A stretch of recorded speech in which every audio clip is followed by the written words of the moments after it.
आंतरिक सुरक्षा में हरदम तैनात सीआरपीएफ योद्धा। 1 महीने में कश्मीर में 20 आतंकवादी और छत्तीसगढ़ में 2 माओवादी मार गिराए। 21 अक्टूबर 1959 के अमर बलिदानी सीआरपीएफ योद्धाओं को राष्ट्र ने किया नमन। देश भर में मनाया गया पुलिस स्मृति दिवस। राष्ट्रीय एकता दिवस पर लौह पुरुष की प्रतिमा के सामने सीआरपीएफ की शानदार राइफल ड्रिल। प्रधानमंत्री ने ली सलामी। तकनीकी ताकत से सीआरपीएफ को पूरी तरह लैस करने की ओर बढ़े कदम। डीआरडीओ और आईआईटी के साथ एमओयू पर दस्तखत। रैपिड एक्शन फोर्स की 28वीं वर्षगांठ। सर्वत्र शांति की थीम पर मशहूर गायक शान की आवाज में जारी हुआ गीत। और सीआरपीएफ बना फिटनेस की मिसाल। फिट इंडिया फ्रीडम रन में 1.5 करोड़ किलोमीटर पार। नमस्कार, सीआरपीएफ के मंथली बुलेटिन शौर्य संवाद में आपका हार्दिक स्वागत है। इस खास श्रृंखला में हर महीने हम आपके लिए लेकर आते हैं देश के सबसे बड़े सशस्त्र पुलिस बल की महीने भर की बड़ी खबरें। तो चलिए इस बार देखते हैं कि अक्टूबर में सीआरपीएफ में क्या क्या हुआ। 31 अक्टूबर को लौह पुरुष सरदार वल्लभ भाई पटेल की जयंती राष्ट्रीय एकता दिवस पर सीआरपीएफ ने गुजरात के केवड़िया में उनकी प्रतिमा के समक्ष परेड कर उन्हें श्रद्धांजलि अर्पित की। परेड की सलामी प्रधानमंत्री श्री नरेंद्र मोदी ने दी।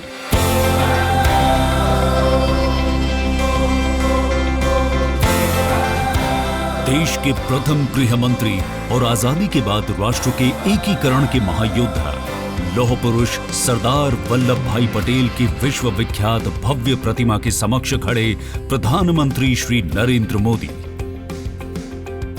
सीआरपीएफ ने राष्ट्रीय एकता दिवस के अवसर पर किया अद्भुत परेड का प्रदर्शन। और ये है सीआरपीएफ की महिला योद्धाओं की राइफल ड्रिल। साहस, संतुलन और समन्वय का एक ऐसा संगम जो अनूठा है।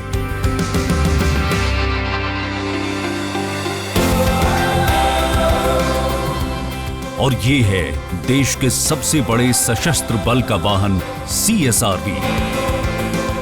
लौह पुरुष के इरादों की तरह ही लौह शक्ति युक्त है सीएसआरवी, यानी critical situation response vehicle. Kashmir में किसी भी चुनौती से निपटने में सक्षम है सीएसआरवी, जो अत्याधुनिक उपकरणों और गैजेटों से लैस है। 21 अक्टूबर वो तारीख जिसे सीआरपीएफ के 10 जाबाजों के बलिदान की याद में पूरा देश पुलिस स्मृति दिवस के रूप में नमन करता है। चीनी सेना से लोहा लेते हुए सीआरपीएफ के जाबाजों ने अपने प्राणों की आहुति देकर इस तारीख को हमेशा के लिए अमर बना दिया। इतिहास में दर्ज साहस और बलिदान की तारीख 21 अक्टूबर 1959, जगह हॉट स्प्रिंग लद्दाख।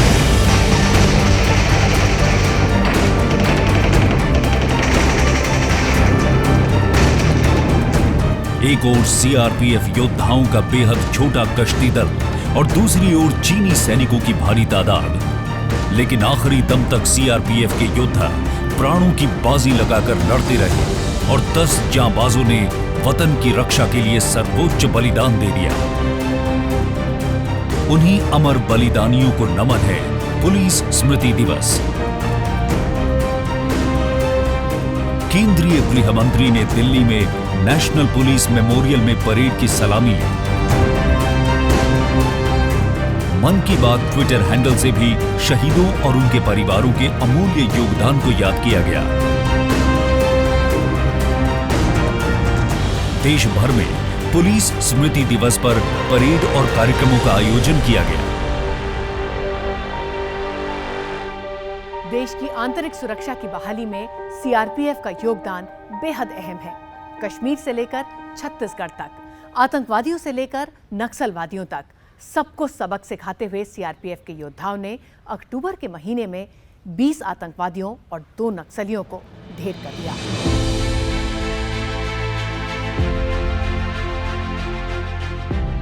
कश्मीर में 1 महीने के भीतर अलग अलग संगठनों के 20 आतंकवादियों को सीआरपीएफ ने अलग अलग संयुक्त अभियानों में मार गिराया है। इनके पास से बड़ी मात्रा में हथियार और कारतूस भी बरामद किए गए हैं। 7 अक्टूबर को शोपियां के सुकौन, जैनापोरा में सीआरपीएफ की 178 बटालियन ने 3 आतंकवादियों को मार गिराया। 10 अक्टूबर को पुलवामा के डंडूरा में 182 बटालियन ने 2 आतंकवादियों को ढेर किया। 10 अक्टूबर को ही कुलगाम के यारीपोरा में 18 बटालियन ने 2 आतंकवादियों को एनकाउंटर में मार गिराया। 12 अक्टूबर को श्रीनगर सदर पुलिस स्टेशन क्षेत्र में बारजुल्ला में सीआरपीएफ ने 2 आतंकी मार गिराए। 14 अक्टूबर को शोपियां के चकूरा में 178 बटालियन ने 2 आतंकवादियों को ढेर किया। 17 अक्टूबर को अनंतनाग के चेरी ताजी में 164 बटालियन ने 1 लश्कर आतंकवादी का एनकाउंटर किया। 19 अक्टूबर को 178 बटालियन ने शोपियां के लतीपोरा में हुए एनकाउंटर में 2 आतंकवादी मार गिराए। 20 अक्टूबर को पुलवामा के हकरीपोरा में 183 बटालियन के साथ मुठभेड़ में 3 आतंकवादी ढेर हुए। 26 अक्टूबर को पुलवामा की अब्दुल्ला कॉलोनी में 130 बटालियन ने 1 आतंकवादी को एनकाउंटर में मार गिराया। जबकि 28 अक्टूबर को बडगाम में 2 आतंकवादियों को 181 बटालियन ने ढेर कर दिया। छत्तीसगढ़ में घने जंगलों को ठिकाना बनाने वाले माओवादियों के हौसले सीआरपीएफ कोबरा के योद्धाओं के आगे पस्त पड़ते जा रहे हैं। 20 अक्टूबर को 204 कोबरा ने बीजापुर के गोलकोंडा में 1 माओवादी को मार गिराया। 28 अक्टूबर को सुकमा में हुए एनकाउंटर में 201 कोबरा, 206 कोबरा और 150 बटालियन ने संयुक्त अभियान में 1 माओवादी को ढेर कर दिया। शौर्य और हौसले के साथ देश की सुरक्षा के लिए तकनीकी ताकत भी उतनी ही अहम है। सीआरपीएफ ने इस दिशा में एक महत्वपूर्ण कदम आगे बढ़ाया है।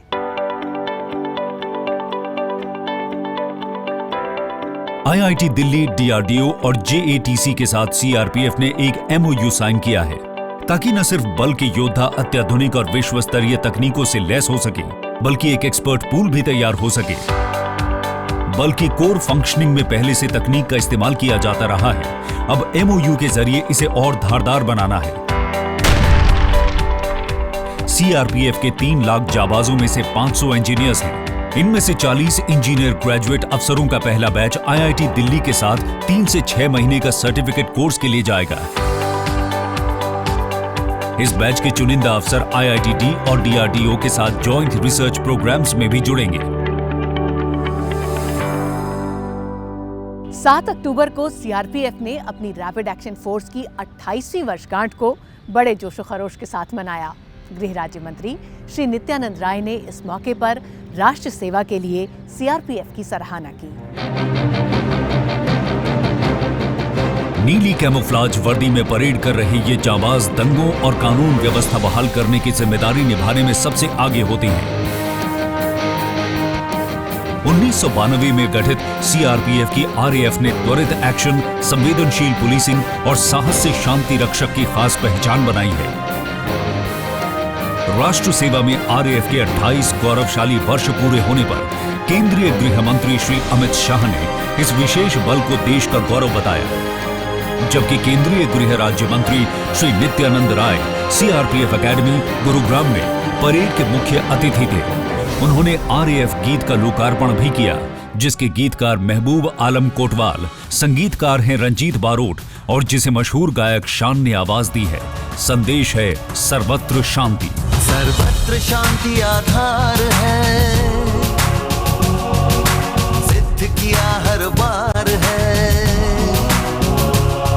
शांति के दूत हैं हम,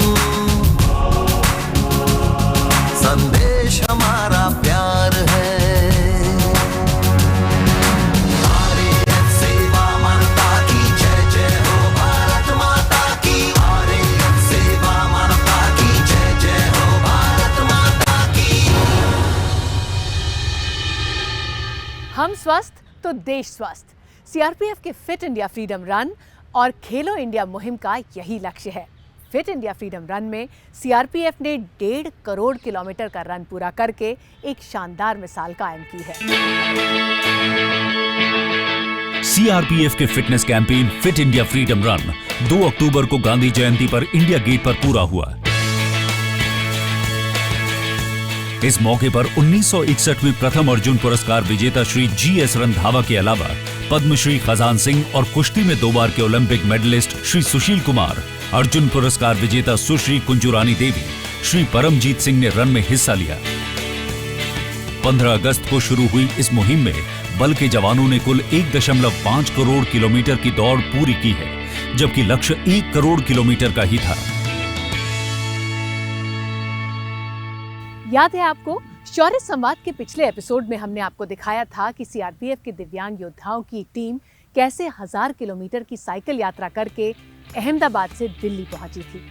2 अक्टूबर को ये टीम बापू की समाधि पहुंची। अहमदाबाद के साबरमती आश्रम से 17 सितंबर को सीआरपीएफ की दिव्यांग योद्धाओं ने राजघाट तक 1000 किलोमीटर की साइकिल रैली निकाली थी। 2 अक्टूबर को सीआरपीएफ एकेडमी से इनके साथ बल के महानिदेशक भी शामिल हुए और इनके नेतृत्व में साइकिल रैली राजघाट पहुंची। साइकिल रैली में शौर्य चक्र विजेता आर.के. सिंह के साथ महिला बटालियन की 6 वीरांगनाएं भी शामिल हैं। युवा मामलों और खेल राज्य मंत्री श्री किरण रिजिजू ने राजघाट में इनकी अगवानी की और इस शानदार उपलब्धि पर बधाई दी। डिसेबिलिटी अफेयर्स की ओर से विभागीय सचिव शकुंतला डी गैमन ने भी खूब प्रशंसा की। जिस तरह सीआरपीएफ के जाबाज देश की हर पुकार के लिए तैयार रहते हैं, ठीक वैसे ही फोर्स के महानिदेशक भी जाबाजों और उनके परिवारों के साथ लगातार खड़े रहते हैं। सीआरपीएफ ग्रुप सेंटर नागपुर में बल के महानिदेशक डॉक्टर ए.पी. माहेश्वरी ने शहीद एएसआई पडोले नरेश उमराव के नाम पर सड़क का नामकरण किया। महाराष्ट्र दौरे में उन्होंने सीआरपीएफ शहीदों की याद में वृक्षारोपण किया। उन्होंने कोरोना योद्धाओं से भी मुलाकात की। ओडिशा दौरे में भी शहीदों के परिवारों से मिलकर सांत्वना दी। तेलंगाना के रंगारेड्डी सीआरपीएफ ग्रुप सेंटर में बन रहे नेशनल दिव्यांग सशक्तिकरण सेंटर की समीक्षा की और दिव्यांग योद्धाओं के साथ वृक्षारोपण किया। और आइए अब आपको दिखाते हैं अक्टूबर महीने की सीआरपीएफ की कुछ और बड़ी खबरें, बिल्कुल फोर्स के जाबाजों वाले फुर्तीले अंदाज में। ये तस्वीर बिहार में हुए विधानसभा चुनाव की है। कोविड-19 से सावधानियों के बीच शांतिपूर्ण मतदान सुनिश्चित कराने के साथ साथ जरूरतमंदों को वोट दिलाने में मदद करते सीआरपीएफ के जवान। 6 अक्टूबर को सीआरपीएफ ने maintaining public order the changing paradigm पर वेबिनार का आयोजन किया। सीआरपीएफ जाबाजों और उनके परिवारों में ऑटिज्म स्पेक्ट्रम डिसऑर्डर को लेकर जागरूकता लाने और इसके शिकार बच्चों को मेडिकल चिकित्सा और जानकारी मुहैया कराने के लिए CWA रजत जयंती लेक्चर के तहत एक्सपर्ट डॉक्टर दीपक गुप्ता ने अपने विचार साझा किए। Inter CRPF school speech competition 2020 का ऑनलाइन आयोजन किया। इसमें रुपिन कौर, स्मृति और अभिनव कुमार विजेता बने। RAF वर्षगांठ पर 1 अक्टूबर को आयोजित पेंटिंग प्रतियोगिता में अलग अलग कैटेगरी में 30 विजेताओं को 3,15,000 रुपए के पुरस्कार दिए गए। 5,500 से ज्यादा प्रतियोगियों के बनाए चित्रों का मूल्यांकन ललित कला अकेडमी के जूरी मेंबर्स ने किया। शौर्य संवाद के इस अंक में बस इतना ही, लेकिन नवंबर की सीआरपीएफ की सभी हाइलाइट्स के साथ हम बहुत जल्द फिर हाजिर होंगे। तब तक के लिए इजाजत, नमस्कार।